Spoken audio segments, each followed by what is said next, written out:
Rugambwa, Mhashamu Askofu Mkuu Beatus Kinyaia, kiongozi wetu wa majimbo haya, wahashamu maaskofu wakuu, wahashamu maaskofu, Mheshimiwa Makamu wa Rais mstaafu, Mheshimiwa mawaziri wote ambao mmetufikia, Mheshimiwa mapadri wote, mashemasi, watawa wote wa kike na wa kiume, Mheshimiwa wanafamilia na mpendwa wetu Bernardine Mfumbusa, kwa namna pekee mama mzazi na dada zake, kaka zake, waheshimiwa wote, waamini wote kwa ujumla ambao tumekuja kumsindikiza baba yetu Mfumbusa. Tumsifu Yesu Kristo. Neno langu ni la kushukuru. Tunamshukuru Mungu kama kawaida kwa zawadi ya Askofu Mfumbusa katika kanisa na jamii kwa ujumla, kijimbo, kitaifa na kimataifa. Lakini pia naishukuru kwa namna pekee familia yake ambayo ilimpatia malezi adimu yaliyomfanya au hivi alivyo, na walimu wake wote ambao walimsaidia na wengine wote waliomsaidia. Tunawashukuru sana. So tulipata tunda zuri kutokana na jitihada zenu. Nashukuru kwa namna pekee kanisa lililomuunda hivi alivyo kote, sehemu zote alizokupitia mpaka hapa mwishoni alipofikia.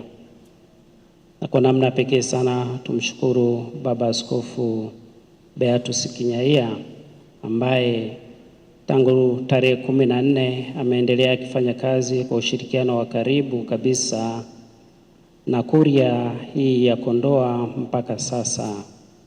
Nashukuru kwa upendo na ukarimu wake na kwa mang'amuzi yake makubwa yaliyofanikisha haya mambo yawe hivi mpaka sasa. Nawashukuru wanakondoa kwa namna pekee kwa kupokea kwa imani msiba huu na kushughulikia inavyopaswa.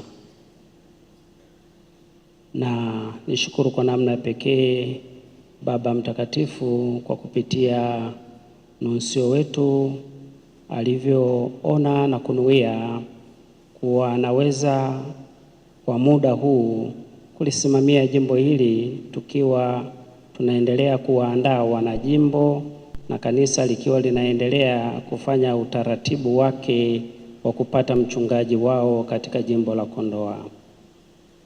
Kwenu tu wanakondoa, ningeomba umoja wetu utakuwa ndio nguvu yetu. Lazima tukubali kusimama baada ya matokeo makubwa na magumu haya yanayopita, tuwe wamoja ili tuwe na nguvu, na hizo nguvu zitusaidie kumpokea mchungaji wetu tutakayepewa na kanisa, awe miongoni mwenu au awe nje ya miongoni mwenu. Baada ya kusema haya, ni washukuru wote mliofika kwa sadaka yenu kubwa. Najua mmetoka mbali na karibu. Asanteni kwa yote. Asanteni kwa rambirambi zenu ambazo mmezitoa na zingine zote zitakazoendelea kutolewa. Na ninawatakia basi baada ya haya majukumu, mtakapokuwa mkirudi katika sehemu mlizotoka, Mungu awabariki safari zenu, mwende salama na kurudi na kufika salama kuendelea na majukumu. Lakini kumbukeni pia kurudi Kondoa. Tumemwacha rafiki yetu mkubwa hapa, tunamhifadhi hapa. Njooni kufika kumsalimia, njooni kufika kuhiji katika kanisa hili. Raha ya milele umpe Bwana. Apumzike kwa